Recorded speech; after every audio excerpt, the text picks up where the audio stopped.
అందరి అనుమానాలను పటాపంచలు చేస్తూ రికార్డు స్థాయిలో దావోస్ పర్యటనలో రాష్ట్రానికి 1,80,000 కోట్లు పెట్టుబడులు తెచ్చామని ముఖ్యమంత్రి రేవంత్ రెడ్డి స్పష్టం చేశారు.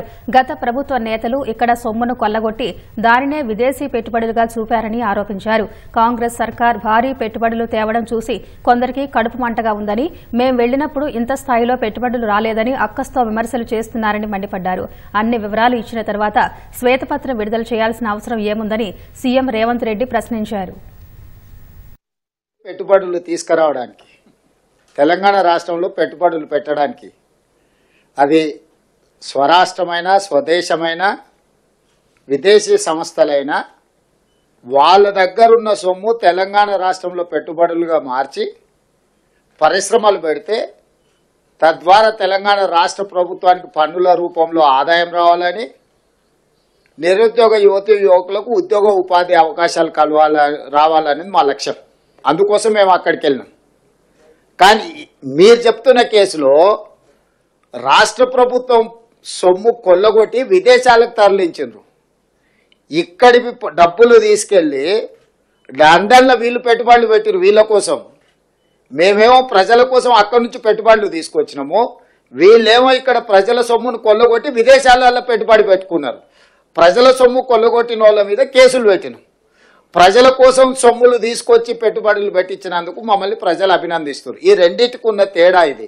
సరే, ఇక వెళ్ళి ఫిర్యాదు చేసిన ఆయన బానిస మనస్తత్వము, ఆలోచన విధానము, ఆయన ఏదో ఒక రోజు ఆ బానిస సంఖ్యలు తెంచుకోవాలని మేము కోరుకుంటున్నాం. ఎందుకంటే ఒక సంవత్సరంన్నర వెనక్కి వెళ్తే వారు ఏం మాట్లాడినరు, వారు ఈరోజు ఏం మాట్లాడుతున్నారు, వారు ఎవరి కోసం తాపత్రయపడుతున్నాడు, ఇవన్నీ మేము అందరం చూసినాం.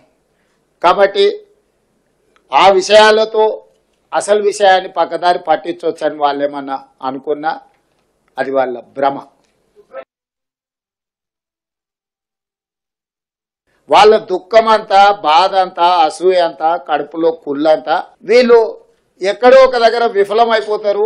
దాన్ని చూసి పైశాచిక ఆనందం పొందాలనుకుంటే వీళ్ళు వెళ్ళి విజయవంతంగా చాలా రాష్ట్రాల నుంచి ముఖ్యమంత్రులు వచ్చిండ్రు. చాలా రాష్ట్రాలు వాళ్ళ ప్రభుత్వం యొక్క విధి విధానాలు అక్కడ చెప్పుకోవడం జరిగింది.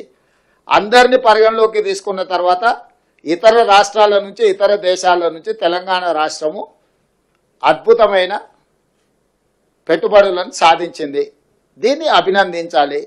కడుపులో కుళ్ళున్నోళ్ళు, మా మీద అసూయ ఉన్నోళ్ళు అభినందించారు, ఏడుస్తుంటారు. ఏం చేస్తాం వాళ్ళని చూసి?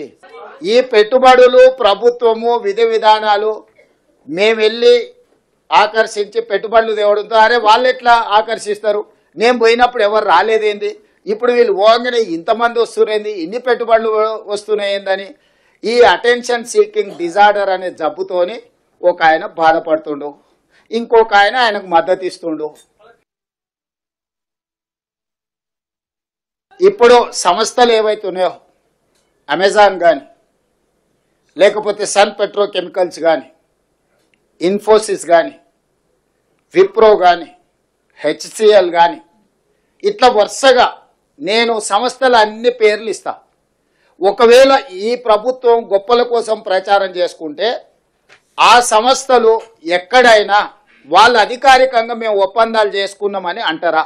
ప్రపంచ స్థాయిలో పేరెన్నికగన్న సంస్థలు, వాళ్ళ ప్రతినిధులు, వాళ్ళ సిఇఓలు దావోస్ వరల్డ్ ఎకనామిక్ ఫోరంకి వచ్చి తెలంగాణ పెవిలియన్, మేము వాళ్ళ ఆఫీసులకు వెళ్ళలే, ఎక్కడైతే తెలంగాణ రాష్ట్ర ప్రభుత్వం యొక్క అధికారిక కార్యక్రమాలు నిర్వహించే స్థలం ఉన్నదో వాళ్ళు అక్కడికి వచ్చి అపాయింట్మెంట్ తీసుకొని తెలంగాణ రాష్ట్ర ప్రభుత్వంతో ఒప్పందం చేసుకున్నారు. ఇవాళ ఆ ఒప్పందాలను కూడా ఇప్పుడు ఆయన అన్నాడు కదా, ఈ లిస్టు మీకు అఫీషియల్గా మా ప్రతినిధులకు చెప్తాను, ఈ టోటల్ అఫీషియల్ డాక్యుమెంట్ మీకు రిలీజ్ చేస్తాం. ఏ సంస్థ నుంచి ఎన్ని వేల కోట్ల రూపాయలు ఒప్పందం చేసుకున్నామో ఈ ఒప్పందాలను మా నుంచి సేకరించడం కాకుండా ఆ సంస్థల నుంచి మీరు క్రాస్ చెక్ చేసుకోండి. నిజంగానే ఈ సంస్థలు మీరు తెలంగాణ రాష్ట్ర ప్రభుత్వంతో ఒప్పందాలు చేసుకున్నారా, భవిష్యత్తులో మీరు తెలంగాణ రాష్ట్రంలో పెట్టుబడులు పెట్టదలుచుకున్నారా అని మీరు కనుక్కోండి. లేకపోతే ఈ అటెన్షన్ సీకింగ్ డిజార్డర్ జబ్బుతో బాధపడుతున్నాయని చెప్తున్నది నిజమా? ఈ రెండింటిని నిర్ధారించి మీరు చెప్పండి. అసలు పెట్టుబడులు వస్తున్నాయంటే మీకు ఒకవేళ సంతోషం వ్యక్తం చేయడానికి ఇష్టం లేనప్పుడు మౌనంగా ఉండండి. ఈ అక్కస ఎందుకు, అసూయ ఎందుకు, కడుపులో మంట ఎందుకు? కాబట్టి మీరు కూడా ఏమంటున్నారంటే ఇట్లా మాట్లాడే వాళ్ళను కొంత నియంత్రించండి. ఎక్కడైనా మీకు తెలిసిన డాక్టర్లు ఉంటే చూపించండి, వాళ్ళకు వైద్యం చేయించండి. ఏమైనా ఎక్కువ తక్కువ అయితే సీఎం రిలీఫ్ ఫండ్ అని ఇద్దాము. ఈ రోజు ప్రెస్ మీట్ పెట్టిందే పత్రం, ఒప్పందాలు చేసుకునే శ్వేతపత్రాలు. ఇక మళ్ళీ కొత్తగా శ్వేతపత్రం ఏంది? ఆ శ్వేతపత్రం అనే పదం తెలుసా ఆయనకు? శ్వేతపత్రం అడిగేటానికి శ్వేతపత్రం అంటే ఏంది? White paper. వైట్ పేపర్ అంటే ఏంది? డీటెయిల్స్ ఇవ్వడం. డీటెయిల్స్ అఫీషియల్గా ప్రతి ఒక్కరితో ఒప్పందాలు చేసుకున్న ఫోటోలు వివరాలు అన్నీ మీకు ఇచ్చినాం కదా. సీక్రెట్గా ఉంటే, అన్డిక్లేర్డ్ డీటెయిల్స్ ఉంటే, ప్రకటించని అప్రకటిత సమాచారం ప్రభుత్వం దగ్గర ఉంటే మనం శ్వేతపత్రం డిమాండ్ చేస్తాం. ప్రభుత్వం పలానా సంస్థకు మాత్రమే వివరాలు తెలుసు, ప్రజలందరికీ తెలవాలి కాబట్టి వాటన్నిటిని కూడా మీరు విడుదల చేయండి అని అడిగేది శ్వేతపత్రం.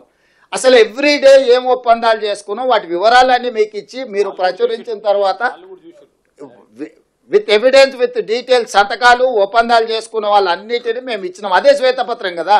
నేను అదే చెప్తున్నా, ఏదో పదం బాగుంది కదా అని అనేసి ఆ తర్వాత దాని అర్థం ఏందో తెలుసుకొని అర్రే ఇట్లా లేకుండా అని